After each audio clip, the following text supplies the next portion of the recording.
Have you heard of the 35 billion euro transfer that a major financial institution accidentally made? Yeah, I know it sounds crazy, but this really happened. The cause?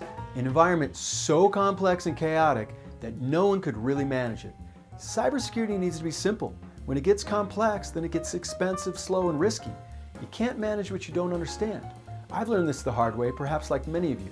In this video, we'll show how this global banking institute rethought their firewall strategy and chose Guardicore-centric simple software-defined solution over traditional firewall technology that would have meant massive amounts of infrastructure changes and disruptions. But before we go into the solution, I'm sure you want to hear more about this accidental 35 billion euro transaction. He was a systems developer, he was a good guy, didn't do it intentionally, he fat-fingered the IP address of a server and accidentally transferred 35 billion euros to another bank. Because he thought he was testing a Swift transaction script on a dev system, but actually did it to prod. After a few extremely stressful days, the bank got their money back, and immediately they had a big audit to understand what happened. The audit findings were simple. They needed to redo their segmentation. They had segmentation, but over time, no one followed the rules.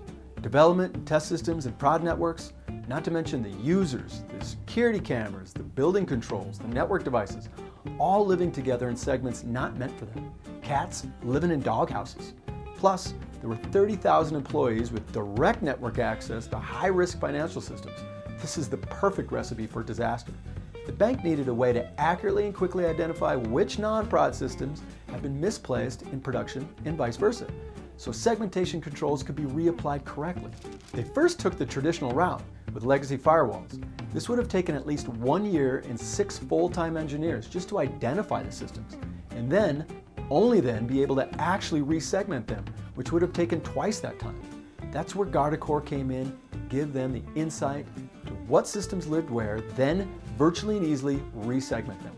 First by environment and user space, and eventually down to the application level. With firewalls, they would need to physically do that, at the same time re-IPing those servers, which is a crazy complicated operation that takes lots of coordination with multiple teams, moving physical cables, changing VLANs, changing routing tables and IP addresses simultaneously. Like in that 1980s War Games movie, you remember the two guys turning the keys at the same time to launch the nukes? That's what you have to do when you re-IP and change VLANs on a server. In other words, very complex and very disruptive. With Guardicore, we were able to do this with only 2 engineers, finish the actual segmentation in just a few months, a task they had planned to take 2 years. With Guardicore Centra, it's a simple agent install, no physical touching of the server or any network component. The agents report back activity, and you group them up in dev or prod or end user label, whatever you need, and apply a simple policy to those labels that allow only the required communications and prevent anything unauthorized. With software-defined segmentation, you take that cable wrestling match out of the data center. Thank you so much for your time. There are other stories about how Guardicore saved time and money and reduced complexity for many of our other customers. Please check out our other videos on our website or find us on YouTube.